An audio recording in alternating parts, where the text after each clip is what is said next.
Hello दोस्तों, रामटेक माम पर फिर से स्वागत है। जैसा कि बैनर में दिख रहा होगा कि संयोजन कार्यालय उत्तर प्रदेश द्वारा पंजीकरण किए जा रहे हैं। इन पंजीकरण का उपयोग आने वाली बहुत सी वैकेंसीज में मांगा जा रहा है कि आपका संयोजन कार्यालय से रजिस्ट्रेशन है कि नहीं है।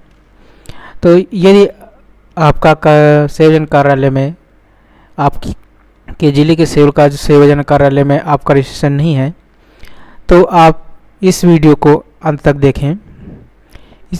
इसमें मैंने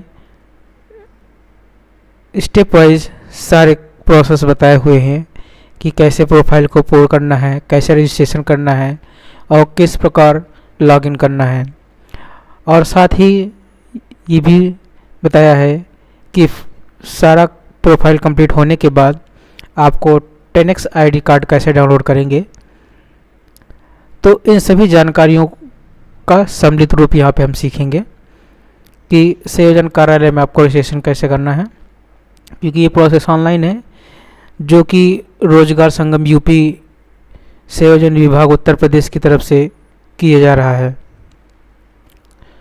तो आगे चलने से पहले यदि आपको मेरी वीडियो और मेरे द्वारा बताई गई इन्फॉर्मेशन अच्छी लगे तो कृपया मेरे चैनल को सब्सक्राइब करें, लाइक करें और शेयर करें। तो चलिए अब आगे शुरू करते हैं। तो सबसे पहले हम यहाँ पे सीखेंगे कि अगर आप पूरी तरह से फ्रेश हैं तो आप उसको कैसे रजिस्ट्रेशन करेंगे। तो सबसे पहले हम क्या करेंगे, हम ऑफिशियल साइट पे आ जाएंगे। रोजगार संगम आप गूगल में सर्च करेंगे तो वहाँ पे आपको ये ऑफिशियल साइट दिख जाएगी। तो ऑफिशियल साइट मिलने के बाद आप अगर पुराने कैंडिडेट हैं तो आप लॉगिन पे क्लिक कर लीजिए। यदि आप नए हैं तो न्यू अकाउंट पे क्लिक कर दीजिए। न्यू अकाउंट पे क्लिक कर दीजिए। न्यू अकाउंट पे क्लिक करते ही आपको दो ऑप्शन दिखेंगे जिसमें आपको दिखेगा जॉब सीकर एंड एम्प्लॉयर। तो जॉब सीकर वो लोग होते हैं जो क्या करते हैं, जॉब ढूंढ रहे होते हैं, तो उनको जॉब सीकर में आता है। और एम्प्लॉयर क्या होते हैं, वो एम्प्लॉयर जो जॉब प्रोवाइड कर रहे हैं। तो अगर जॉब प्रोवाइड करना चाहते हैं किसी को तो एम्प्लॉयर सेलेक्ट कर लीजिए, और अगर आप जॉब ढूंढ रहे हैं, नौकरी ढूंढ रहे हैं तो आप जॉब सीकर पे क्लिक करें। जॉब सीकर पे क्लिक करते ही आपके पास एक साइन अप का फॉर्म खुल जाएगा जिसमें आपसे कुछ अपनी बेसिक इन्फॉर्मेशंस मांगेगा। उन बेसिक इन्फॉर्मेशंस में जैसे first name, last name, middle name, Aadhaar number, email, mobile और साथ में आपका डेट ऑफ बर्थ और जेंडर पूछेगा। तो ये सारी डिटेल आप अच्छे से फिल कर लीजिए। फिल करने के बाद आपसे आपका यूज़र आईडी और पासवर्ड बनाने के लिए बोलेगा। तो आप अपनी इच्छा अनुसार कुछ भी आईडी और पासवर्ड रख सकते हैं जो आप इस आईडी वाले सेक्शन में आप रख सकते हैं। तो आईडी के सेक्शन में आप अच्छे से रखिए और पासवर्ड को ध्यान रखिए कि पासवर्ड में अल्फ़ा न्यूमेरिक और कैपिटल लेटर का सम्मिलित रूप होना चाहिए और जो है 8 से 12 कैरेक्टर्स के बीच होना चाहिए। तो इस चीज़ का ध्यान रखें। तो अब कंफर्म पासवर्ड, फिर पासवर्ड फिल करके फिर डिक्लेरेशन पे टिक करके कैप्चा भरेंगे। कैप्चा भरने के बाद आपको वेरीफाई आधार नंबर पे क्लिक करना होगा। जैसे ही आप वेरीफाई आधार नंबर पे क्लिक करेंगे तो आपके पास एक स्क्रीन आएगी जिसमें मोबाइल का सत्यापन किया जाएगा। तो इस मोबाइल के सत्यापन के लिए आपको सबसे पहले क्या करना पड़ेगा, जो कैप्चा दिया हुआ है इस कैप्चा को फिल करेंगे और OTP भेजे पर क्लिक करें। जैसे आप OTP पे भेजे पर क्लिक करें तो आपको रोजगार संगम की तरफ से एक OTP प्राप्त हो जाएगी। उस OTP को आपको यहाँ पे इस खाली स्थान पे भरना होगा। तो इस स्थान पे आप भर करके प्रविष्ट पे क्लिक करें, जिससे क्या होगा, आपकी OTP सबमिट हो जाएगी। OTP सबमिट होने के बाद आपको वो सीधे रीडायरेक्ट कर देगा लॉगिन पेज पर। तो लॉगिन पेज पर आपको क्या करना पड़ेगा, जो आपने अपनी आईडी और पासवर्ड फिल करी थी उसको आप यहाँ पे फिल कर दीजिए। फिल करने के बाद आप कैप्चा फिल कर लीजिए। कैप्चा फिल करने के बाद आप सबमिट पर क्लिक कर दीजिए। सबमिट पे आप जैसे क्लिक करेंगे, क्लिक करने के बाद आपको अपना मेन डैशबोर्ड दिख जाएगा जहां पर आपके सारी डिटेल्स लिखी होंगी। क्योंकि अभी डिटेल्स आपकी फिल नहीं है पूरी, तो इस वजह से आपका प्रोफाइल अभी नहीं दिख रहा है। तो हम सबसे पहले क्या करेंगे, इस प्रोफाइल को कंप्लीट करेंगे। प्रोफाइल को कंप्लीट करने के लिए सबसे पहले आपको अपने व्यक्तिगत डिटेल को फिल करना होगा। इसके लिए आपको अपने व्यक्तिगत वाले सेक्शन पे क्लिक करना होगा। जैसे आप इस सेक्शन पे क्लिक करेंगे तो आपके सामने एक नया पेज खुल जाएगा, जिसमें आपसे ये पूछेगा कि आप पूर्व में पंजीकृत हैं। यदि आप पूर्व में पंजीकृत हैं तो हाँ कर दीजिए, और यदि नहीं है तो नहीं पे करके आप इसकी डिटेल्स को आगे भर सकते हैं, जिसमें आपका नाम मदर नेम आ जाएगा पहले से। आप हिंदी में अपना नाम भर लीजिए, उसके बाद अपनी वैवाहिक स्थिति भर दीजिए, फिर पिता का नाम अंग्रेजी और हिंदी दोनों में भरना है, फिर माता का नाम हिंदी और अंग्रेजी दोनों में भरना है। इसके साथ ही आप अपना धर्म और वर्ग, किस धर्म से रिलेटेड है और किस वर्ग, जनरल, ओबीसी, एससी, एसटी, किससे भी संबंधित हो उसका चयन कर लीजिए। चयन करने के बाद आपका जो जाति प्रमाण पत्र है उस जाति प्रमाण पत्र की संख्या को आपको फिल करना होगा। इसके अलावा आप अगर किसी खिलाड़ी हैं या भूतपूर्व सैनिक, स्वतंत्रता संग्रामी, विकलांग या महिला है तो आप इसमें यहाँ पे सिलेक्शन कर सकते हैं, तो आपको इसमें भी आरक्षण कुछ मिल जाएगा। तो इसके साथ ही इसके बाद नेक्स्ट ऑप्शन जो है आपका कार्यालय, आप किस कार्यालय से रजिस्ट्रेशन करना चाहते हैं तो उस कार्यालय में उस जनपद का नाम सेलेक्ट कर लीजिए। जैसे आप स्वयं करना चाहते हैं तो उस अपने जनपद का चयन कर लीजिए। तो आपका जो जनपद होगा उसका एड्रेस यहाँ पे कार्यालय का नंबर शो कर देगा। इसके अलावा आपको एक पहचान विवरण के लिए आपको एक आईडी अपनी यूज करनी होगी, जिसमें आपको आपका पैन कार्ड हो गया, वोटर आईडी कार्ड हो गया या ड्राइविंग लाइसेंस हो गया। तो इसकी आप कुछ भी एक कॉपी जो है आप यहाँ पे जाकर उसका नंबर डाल दीजिए। यदि आप पहले से भी किसी राशन कार्ड में एनरोल्ड हैं तो ये आईडी आपकी ऑटोमेटिक शो करने लगेगी। फैमिली आईडी कार्ड जिसको बोलते हैं, ये आईडी अपने आप शो करने लगेगी। इसके लिए करना नहीं है आपको, वो आपके आधार से इसको फेच कर लेगा। इसके बाद ये पूछ रहा है आप क्या विदेश में वर्क करने के लिए इच्छुक हैं। यदि आप विदेश में वर्क करना चाहते हैं तो यस कर दीजिए, अगर नहीं करना है तो नो कर दीजिए। नो करने के बाद आपसे आपका नीचे एक फ़ोटो अपलोड करना होगा। आप अपनी फ़ोटो कलर फ़ोटो होनी चाहिए और उस फ़ोटो का फॉर्मेट जो है जेपीजी फॉर्मेट में होना चाहिए। साथ में ही जो आपका जेपीजी फाइल का जो साइज़ होना चाहिए वो 50 KB से कम होना चाहिए। तो इस चीज़ का ध्यान रखिए कि 50 KB से कम होगा तभी अपलोड होगी। तो अपलोड होने के बाद फ़ोटो अपलोड पर क्लिक करें, आपकी फ़ोटो आपको शो हो जाएगी। शो होने के बाद आपको इसको सेव करने के लिए सुरक्षित पर क्लिक करें, जिससे क्या होगा आपका जो डेटा आपने फिल किया है वो सेव हो जाएगा। सेव होने के बाद आपके स्क्रीन पर मैसेज आएगा, आपकी सूचना सब सुरक्षित की गई हैं। तो जब तक ये स्क्रीन पर मैसेज नहीं आता है तब तक आपका डेटा सेव नहीं हुआ है, तो इस चीज़ का ध्यान रखें। तो अब नेक्स्ट स्क्रीन पे चलते हैं। तो यहाँ पे अभी उसमें फिर से मेन डैशबोर्ड पे आ गए हैं। अब आपको नेक्स्ट चीज़ें भरनी है। नेक्स्ट चीज़ संपर्क। तो संपर्क में आपको क्या करना पड़ेगा, इसके संपर्क भरने के लिए आपको संपर्क पे क्लिक करना होगा। जैसे ही आप संपर्क पे क्लिक करेंगे तो आपका आवासीय पता आप कहाँ पे रहते हैं तो उसका डिटेल्स आपसे पूछेगा। तो अपना आप राज्य सेलेक्ट कर लीजिए, जनपद सेलेक्ट कर लीजिए, आपकी तहसील जो लगती है उसको सेलेक्ट कर लीजिए, विकास खंड जो लगता है आपका उसको सेलेक्ट कर लीजिए, आपका ग्राम क्या लगता है उस ग्राम को सेलेक्ट कर लीजिए और साथ में उसका पिन कोड सेलेक्ट कर लीजिए। अब जैसे आप इन सबको सेलेक्ट कर लेंगे तो आपका यहाँ पे पूरा एड्रेस आ जाएगा। और यदि आपका स्थायी पता और पत्राचार का पता जो है एक ही है तो आप हाँ पे क्लिक करिए, यदि अलग है तो नहीं पे क्लिक कर दीजिए। तो आपको एक नए कॉलम खुल जाएंगे जिसमें आप अपना स्थायी पता को चेंज अलग से लिख सकते हैं। तो ये सब करने के बाद आपको इसको सुरक्षित करना होगा। इसके लिए सुरक्षित करें पर क्लिक करें। जैसे आप सुरक्षित क्लिक पर क्लिक करेंगे तो आपको स्क्रीन पे मैसेज आएगा सफलतापूर्वक सुरक्षित की गई। तो आप इसको ओके कर दीजिए। ओके करने के बाद आप स्क्रीन पे आ जाएंगे। अभी आपको क्या भरना होगा कि अब नेक्स्ट और टॉपिक भरेंगे किसका, शारीरिक का। आपकी शारीरिक माप क्या है उसको डिटेल्स भरनी है। तो शारीरिक माप भरने के लिए आपको क्या करना पड़ेगा, आपको लंबाई जो आपकी सेंटीमीटर में आपकी होनी चाहिए, वज़न आपका किलोग्राम में होना चाहिए। अगर आपको अपना ब्लड ग्रुप पता है तो आप उसको भर दीजिए। और दृष्टि में दो तरह का ऑप्शन है, सामान्य है और चश्मा। अगर यदि आप चश्मा लगाते हैं या लेंस लगाते हैं तो उसमें सेकंड ऑप्शन को चूज करिएगा। और यदि आपको कोई समस्या नहीं है तो आप सामान्य पे क्लिक कर दीजिए। इसके बाद आप पूछेगा यदि विकलांगजन है, तो आप विकलांग हैं तो यह हाँ करिए और उससे संबंधित डिटेल्स खुलेंगी, तो उसको आपको फिल करना होगा। इसके साथ यदि आप विकलांग नहीं हैं तो आप नहीं पर क्लिक करके सुरक्षित करे पर क्लिक कर सकते हैं, जिससे आपकी डेटा सेव हो जाएगी। अब डेटा सेव होने के बाद आपको अपनी शैक्षिक स्थिति को भरना पड़ेगा।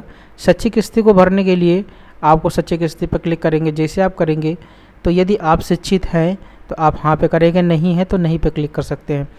तो ये सभी के लिए है, चाहे आप शिक्षित हों चाहे ना हो। तो इसका रजिस्ट्रेशन आप जिस अगर नौकरी ढूंढ रहे हैं इस आप रजिस्ट्रेशन कर सकते हैं। तो यहाँ पे मैं शिक्षित हूँ तो अभी यहाँ पे मैं हाँ पे क्लिक करूँगा। फिर आपसे पूछेगा कि आपने उच्चतम शिक्षा कौन सी प्राप्त करी है। तो उच्चतम शिक्षा जो आप अपने इसमें मेनू में जो ऑप्शन है उसमें से आप सेलेक्ट कर लीजिए जो भी आपकी उच्चतम शिक्षा हो। उच्चतम शिक्षा होने के बाद आपसे ये पूछेगा उच्चतम शिक्षा की को ऐड करना है, आपकी डिटेल्स को ऐड करना है। तो आपने क्या किया, जैसे यहाँ इंटरमीडिएट किया हुआ है तो किस वर्ग से किया है, कला वर्ग से किया है, इंटरमीडिएट कला। उसके बाद सब्जेक्ट कौन कौन से थे ये आपको फिल कर लेना, आपको ड्रॉप डाउन में मिल जाएगा। फिर आपने किस माध्यम से इसको पढ़ा, हिंदी, इंग्लिश, मराठी, गुजराती, किस लैंग्वेज से पढ़ा है वो आपने लिखना है। किस राज्य से पढ़ा है आपने उसका नाम दे दीजिए। किस बोर्ड से पढ़ा है उसका नाम भर दीजिए। आप संस्थान किस संस्थान से पढ़ के आए हैं उस संस्थान का नाम डाल दीजिए। इसके साथ ही ये चयन करें पाठ्यक्रम की प्रकृति क्या है। तो पाठ्यक्रम की प्रकृति में आपने फुल टाइम किया है, पार्ट टाइम किया है, जैसा भी किया है या प्राइवेट किया है उसको यहाँ पे सेलेक्ट कर लीजिए। साथ में आप उसकी प्रमाण पत्र संख्या को फिल कर दीजिए। प्रमाण पत्र संख्या फिल करने के बाद आपका शिक्षा का प्रकार किस प्रकार का था, आपने फुल टाइम किया हुआ है या पास आउट किया है। तो अगर आपने पास आउट किया है तो उसके नीचे आपको उसके मार्क्स वार्क्स भरने होंगे, ठीक है। तो इसके अलावा आपको करने के बाद आपको सहेजे पर क्लिक करें। सहेजे पर क्लिक करने के बाद आपको डिटेल्स को नई प्रविष्टियाँ आपको दिख जाएंगी कि आपने क्या क्या प्रविष्टियाँ, यहाँ जैसे मैंने हाई स्कूल और इंटर 2 की प्रविष्टियाँ की हैं तो आपको यहाँ पे डिटेल्स सारी दिख जाएंगी। इसमें प्रमाण पत्र संख्या, प्रतिशत हो गया, प्राप्तांक हो गया, पूर्णांक हो गया और किस वर्ष किया है और परीक्षा किस प्रकार की है वो सब कर दिया है। इसके बाद हम नेक्स्ट प्रोसेस करेंगे भाषा का ज्ञान।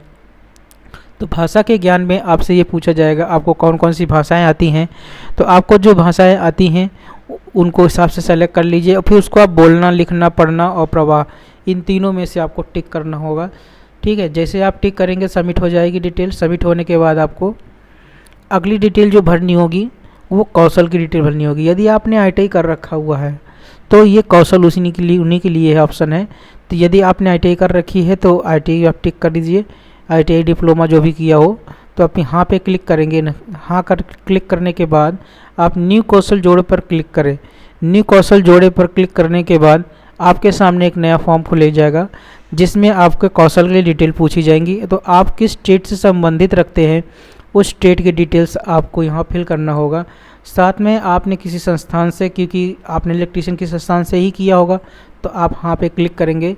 हाँ पे क्लिक करने के बाद वो आपसे डिटेल्स पूछेगा आपने कहाँ से किया है, NCVT, SCVT जो भी किया आपको। रिकर्सन बॉडी में आपको NCVT जो है इसको सेलेक्ट करना होगा।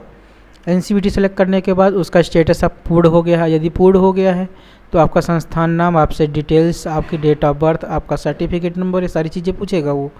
तो आप उसको फिल करके सुरक्षित पर क्लिक करें। जैसे आप सुरक्षित पर क्लिक करेंगे इसके साथ ही अब आपका अगला ऑप्शन होगा कार्य अनुभव। जब आपका कौशल कंप्लीट हो जाएगा तब आप उसके बाद अगला है कार्य अनुभव। यदि आपने पहले कभी कहीं कार्य किसी कंपनी में कार्य किया है तो आप यहाँ पे हाँ पे क्लिक करके आप अपनी डिटेल्स को फिल कर सकते हैं।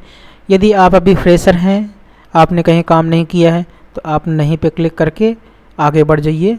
तो आगे बढ़ने के लिए आपको फिर से कहाँ जाना पड़ेगा, वरीयताओं पे क्लिक करना पड़ेगा। आप अनुभव है तो अनुभव के लिए देखिए आपको यहाँ पे ऑप्शन, आपका आप हाँ करते हैं तो बहुत सारे ऑप्शन खुलेंगे। आपने किस कंपनी में काम किया, कब से कब तक काम किया है, क्या जॉब प्रोफाइल था, ये सारी चीज़ें फिल करनी होती हैं। तो आप अगर एक्सपीरियंस हैं तो आप डिटेल भरिए और अगर आप फ्रेशर हैं तो फ्रेशर पर नहीं पे क्लिक करके आप सीधे डायरेक्टली अगले सेक्शन में पहुंच सकते हैं। तो अगले सेक्शन में पहुंचने के लिए आपको क्या करना होगा कि वरीयताएं देनी होगी कि आपने किस क्षेत्र में आपको चयन करवाना है पहले अपना। तो आप किस क्षेत्र से संबंधित है, नौकरी की इच्छा किस क्षेत्र में आप करना चाहते हैं, पार्ट टाइम में रुचि रखते हैं या नहीं, आप हाँ या नहीं में ऑप्शन दे दीजिए। आपको वेतन कितना चाहिए उसकी आप डिटेल यहाँ फिल कर सकते हैं। इसके अलावा आप अपने ज़िले में या अपने प्रदेश में या अपने देश में कहाँ पे जॉब करना चाहते हैं प्रारंभ, तो आप यहाँ पे सिलेक्शन कर सकते हैं। उसके बाद सुरक्षित पे क्लिक करें। जैसे आप सुरक्षित पे क्लिक करेंगे तो नेक्स्ट आपका खुल जाएगा आपका घोषणा पत्र, क्योंकि आपने सारे डिटेल्स को फिल कर ली हैं। तो जो लास्ट ऑप्शन होता है इसका घोषणा पत्र होता है, जिसमें आपको बता देगा कि आपके कितने आपने टिक कर लिए हैं। तो अभी देखिए मैंने अनुभव में कोई डिटेल नहीं फिल करी, इसलिए क्रॉस आ रहा है। इसके बाद सत्यापन के लिए अंतिम घोषणा पत्र है। तो इस घोषणा पत्र को आप सावधानी से पढ़ लीजिए।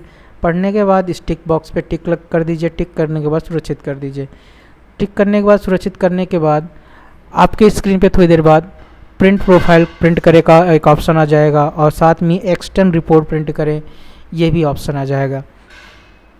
लेकिन ये 10x रिपोर्ट जो प्रिंट करने के लिए है, ये कई लोगों में भी नहीं आता है। समस्या ये आती है कि जो लोग पहले से पंजीकृत हैं तो वो लोग क्या करते हैं, जब अपना डिटेल फिल करते हैं तो इनका डिटेल वेरीफाई होता है, उसके बाद ही इनका जो है 10x रिपोर्ट जो है वो जनरेट होती है। तो अगर आपका जनरेट नहीं होता आपको डिटेल देने के बाद, तो आपको परेशान नहीं होना, ये कुछ दिन में जनरेट हो जाएगा। तो आप यहाँ से इसको डाउनलोड कर लेते हैं। तो इसके बाद हम यहाँ से देखते हैं प्रोफाइल को प्रिंट कैसे करें। तो प्रोफाइल को प्रिंट पे क्लिक करें। जैसे आप प्रिंट करेंगे तो आपको अपनी प्रोफाइल दिख जाएगी। आप प्रोफाइल पे क्लिक करने के बाद आप लास्ट में आ जाइए। लास्ट में आपको प्रिंट ऑप्शन दिख जाएगा, वहाँ से आप अपनी प्रोफाइल को प्रिंट कर सकते हैं। तो प्रोफाइल में आपको पंजीकरण संख्या, जॉब सीकर संख्या मिल जाएगी, पंजीकरण दिनांक मिल जाएगा। उसके साथ ही आपको नवीनीकरण संख्या, आपको कब से कब तक इसको नवीन कराना है। तो जैसे यहाँ पे देखते हैं तो 15/10/2026 से 31/12/2026 के बीच आपको उसको रिन्यूअल कराना होगा। यदि आप रिन्यूअल नहीं कराते तो आपका ये रजिस्ट्रेशन कैंसिल हो जाता है। तो आपकी जो पर्सनल डिटेल होंगी वो यहाँ आपको मिल जाएंगी। अब साथ में आपको 10x रिपोर्ट जो आपकी आईडी कार्ड होती है, जो ओरिजिनल कागज़ होता है इस आईडी का, तो उसको आपको प्रिंट करना है। इसके लिए आपको 10x रिपोर्ट पर क्लिक करें। 10x रिपोर्ट पर क्लिक करेंगे तो आपका आईडी कार्ड जो है आपको वहाँ पे दिख जाएगा। आईडी कार्ड पे दिखते ही आपको यहाँ पे देखिए आपका नाम, date of birth, registration number, unique job seeker number भी मिल जाएगा। फिर आपका एजुकेशन क्वालिफिकेशन क्या है, किस कास्ट से रिलेटेड है, सारी चीज़ें हो जाएंगी। और साथ में ये भी बताएगा कि आपका कब से आपको रजिस्ट्रेशन कराना है, रजिस्ट्रेशन कराना है, ताकि आपका रजिस्ट्रेशन कंप्लीट ना हो। तो ये जो 10x फॉर्म है यही आपका मेन आईडी कार्ड होता है, जो सभी जगह सभी इम्पॉर्टेंट वैकेंसीज़, गवर्नमेंट वैकेंसीज़ में आपसे मांगा जाता है कि आपने रजिस्ट्रेशन कर रखा, तो आप इस डॉक्यूमेंट को देना होता है। तो आगे बढ़ते हैं हम। तो यदि आपको हमारा ये वीडियो चैनल लगा हो, अच्छा लगा हो और इन्फॉर्मेशन भी अच्छी लगी हो, तो मेरे चैनल रामटेक को सब्सक्राइब करें, लाइक करें, कमेंट करें, शेयर करें, और साथ में अपने दोस्तों को भी शेयर करें, ताकि जो भी दोस्त आपके, जो फैमिली मेम्बर जो आप नौकरी ढूंढ रहे हैं, तो उनका भी रजिस्ट्रेशन होना अनिवार्य है, तो वो लोग भी अपना रजिस्ट्रेशन आसानी से कर सकें। और इस वीडियो को स्टेप वाइज ज़रूर देखें, अन्यथा आपको फॉर्म भरने में समस्या हो सकती है। तो इस वीडियो को पूरा देखने के बाद ही आपको इस फॉर्म को कंप्लीट करें, तो आपको कोई दिक्कत नहीं होगी और आपका फॉर्म कंप्लीट हो जाएगा। धन्यवाद।